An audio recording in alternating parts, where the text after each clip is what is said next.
Hello everyone, I am FIDE instructor and Arena International Master Rishikesh Chavan. Welcome to my YouTube channel. Today in Chess Made Simple, we are going to learn passed pawn. So let's know more about this basic tactics. You can see 6 pawns on this board, 3 white pawns and 3 black pawns. All these pawns are not the same. So for example, white's d2 pawn and black's h7 pawn, these are special pawns. Why special? Because there is no enemy pawn in front of them to block them or to capture them. Same thing is happening about this h7 pawn. There is no white pawn on the h file to block it, or there is no white pawn on the g file to capture it. These pawns are called as passed pawns. Now, passed pawns are basically strong because they can be promoted to a queen very easily. And if your opponent has a passed pawn, then that way you will have to stop that passed pawn with your pieces, and then slowly your position will be getting defensive and defensive. So, passed pawn is a very unique strength. If you have a passed pawn, make sure you use that strength well. At least you should be getting a new piece by promoting it, or else you should be getting some material in the form of sacrifice given by your opponent. Now there are four types of passed pawns. One is center passer. A pass pawn that is on the center files is called a center passer, and a pass pawn which is on the outer files is called outside passer. So here black has an outside passer and white has the center passer. Which passer is strong? What do you think? Normally center pawns are stronger, but here in the passed pawn, outside passer is much more stronger than the center passer. If you want to prove this thing that outside passer is stronger than the center passer, let's go ahead with this game. Material is equal, 3 pawns each, but white is having an outside passer where black is having a center passer. Let's see how white can convert his advantage of having an outside passer into a win in this game. So both the players will start normally. They will start with activating their kings. So you'll have to keep your king active in the end game. That is a compulsory thing to do.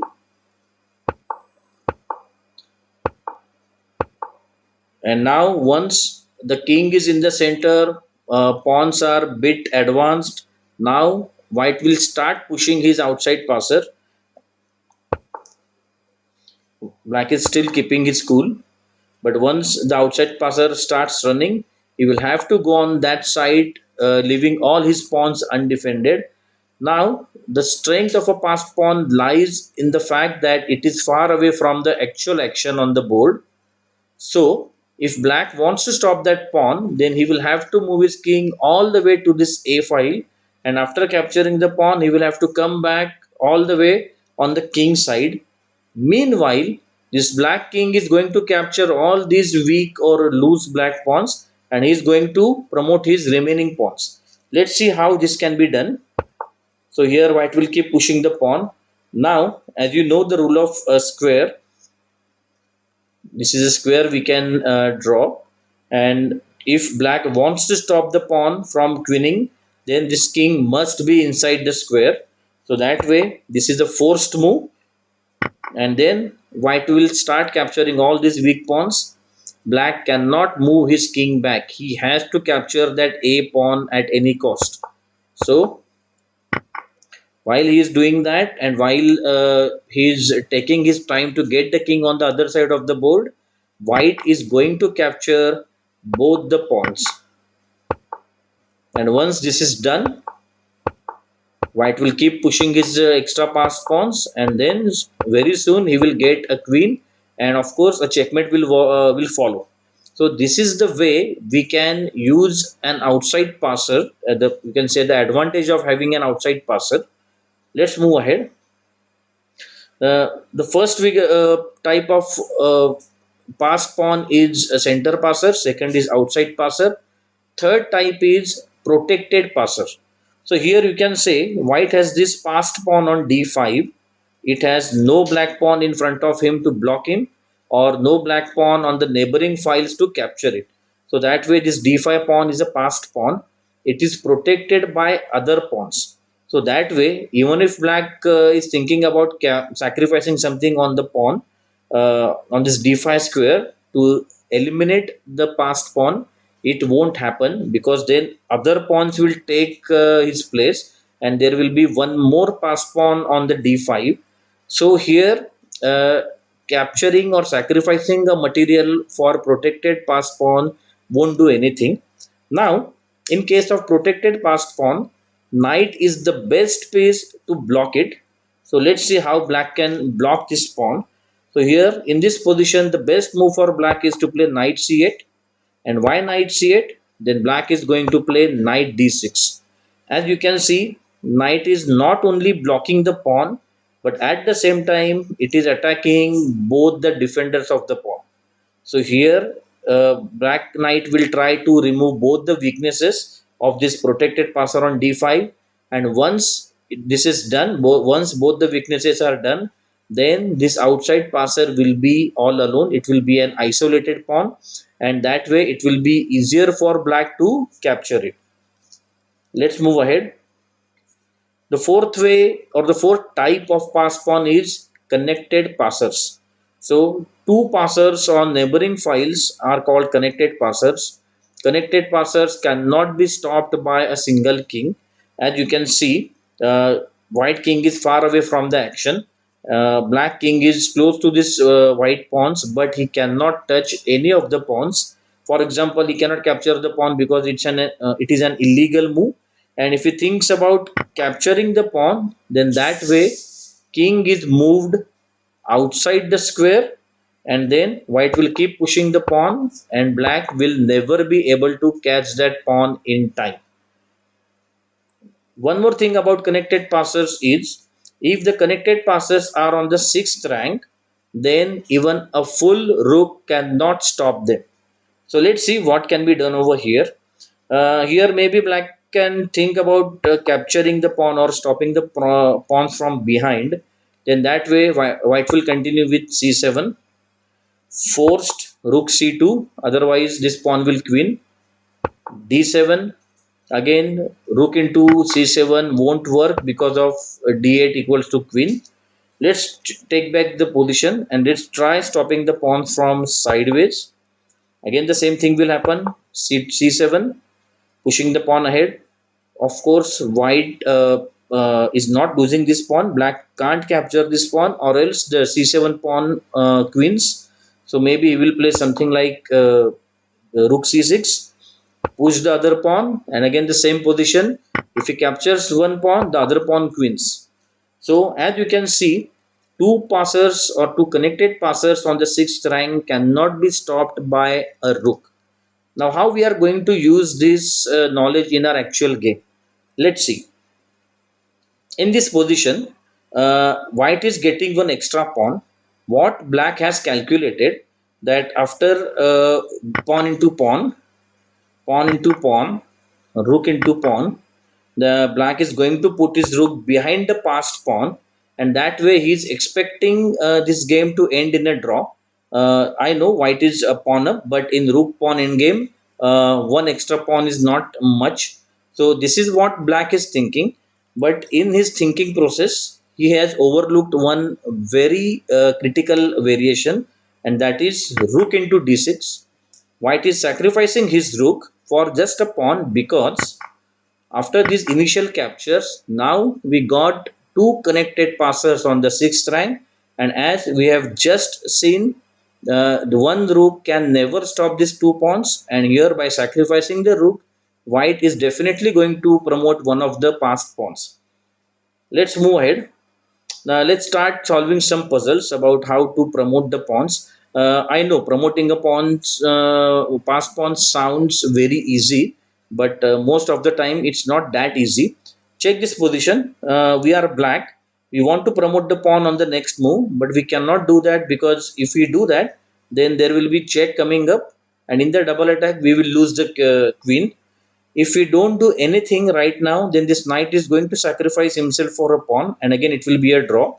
So how are we going to promote our pawn safely? Yes, we are going to play bishop c1. So we have pinned the knight. This is an absolute pin, and in absolute pin, pinned piece can never move. So maybe he will play something like king to g5 to support the knight. Here we can first capture the knight and then promote the pawn, or we can simply promote the pawn. As this knight is pinned, he cannot give any checks. Let's move ahead. Here again we are black. We have this passed pawn, but right now the winning square is covered by the knight. And what white is trying to do is trying to put his king, or trying to bring his king near the winning square, so that he can either capture the pawn for free, or he can defend the winning square well. But it's black to play, so we are going to sacrifice our bishop. Bishop b2. If he captures, then the defense of c1 is gone, and we are going to promote the pawn very next move. If he's not capturing the bishop, so maybe he will play something like moving the king towards the pawn. That way we are still going to promote the queen. And now here, to stop the queen, white is forced to give up his knight. And now this way we got a free piece for our passed pawn. So make sure whenever you have a passed pawn, either promote a piece, or force your opponent to sacrifice some material for that passed pawn. Let's move ahead. This position looks easy for black to defend, because what is happening, if white promotes the pawn right now, then black is going to play rook g3 check, and there is a double attack on the king and then on the queen. So that way white will be forced to capture the rook, and once the queen and rook are off the board, it's a draw. How white is going to defend his passed pawn, or how white is going to promote his passed pawn safely? So the winning move is knight e4. What is happening in knight e4? First of all, rook g3 is not possible, because then knight will capture the rook. What if he captures the rook, captures the knight with the rook? Then again white will promote the pawn queen safely, because there is no check coming up, there is no double attack. What if he captures the knight with the king? Still white can promote the queen, because after rook g3 check there is no support to the rook, and white can simply pick up the rook on the next move. So in this case knight e4 is the best move. What if white, instead of playing knight d4, if white plays something like knight f5? So we can say after knight f5, knight is still covering this g3 square, and knight is defending the pawn also. Now here knight f5 won't work, because black is going to play rook e8 first. He will stop the pawn from queening, and then he will start capturing all the pieces one by one. Let's move ahead. Here we have a pass pawn on d file, and as you can see, the queening square d8 is a dark square, and we have no control whatsoever of the dark squares. Black has this bishop, rook, and king defending the dark squares. So we will try to promote the pawn on the white square. So we are going to sacrifice the rook temporarily. So it's a rook c8 check. As you can see, it's a double attack. So black is forced to capture the rook. Now we will continue with d7 check. Again we are giving this double attack.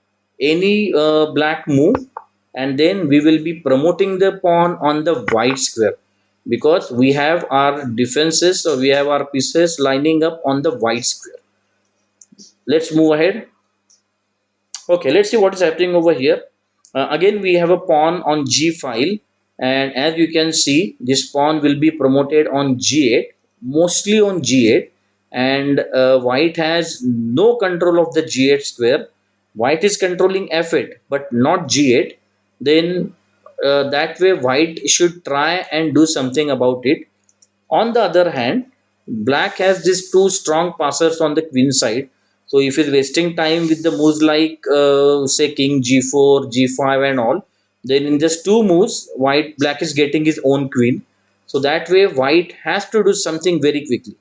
So let's see what he can do. We'll start giving this check. Again, keep one thing in mind, that we won't be able to promote a pawn on g8. So maybe we can promote the pawn on f8. So we'll be using the trick we used in the last puzzle. Rook h7 check, forced, king g8. Now we are sacrificing the rook on h8.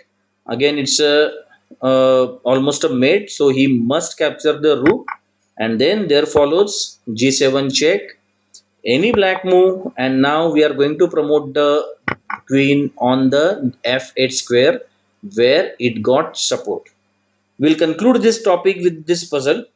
Here again, white pawn on c7 is a passed pawn, and white is hoping to promote the pawn on c8. But right now, c8 square is defended well by black rook, and white is having this dark square bishop, which cannot defend this c8 square. What should white do? Now, what black has calculated over here, black is thinking that white may play something like rook d8, and after rook into d8, pawn into d8, queen, and then he will capture this queen. So this way, black is thinking he is all fine, but there is one in between move. Let's see what is the correct continuation to this position.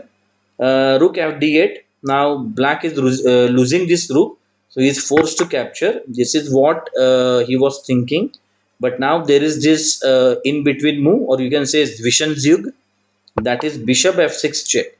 Now, if he moves the king away, then white is going to capture the rook and promote the queen safely with bishop's help.